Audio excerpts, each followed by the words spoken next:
Steve Mackay from the Engineering Institute of Technology, and Steve Stain from EIT as well.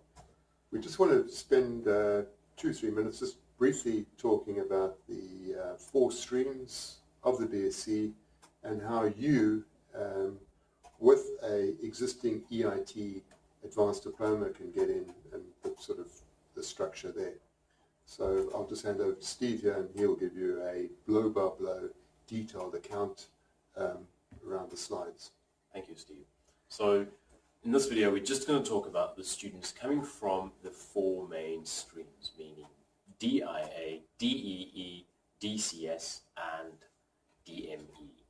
So those students will have done an advanced diploma with EIT, and on completion of that advanced diploma, they then automatically get entrance into this bachelor degree relevant to their stream. What I mean by that is the DEE students, for example, will get entrance into the Bachelor of Electrical Engineering, or BEE.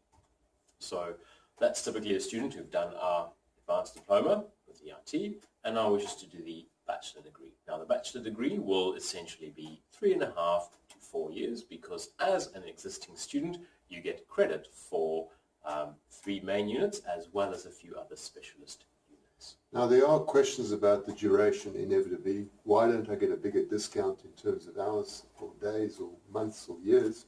But just bear in mind that it's a 3-year BSc full-time, and part-time you're looking at 6 years. So it is actually a significant discount based on the fact you've done your advanced diploma. Yeah. Thank you, Steve. So pretty much that's it. So if you're coming from our advanced diplomas, that is the pathway you'll be taking. Great. Thanks very much. Steve Mackay from EIT and Steve Stain.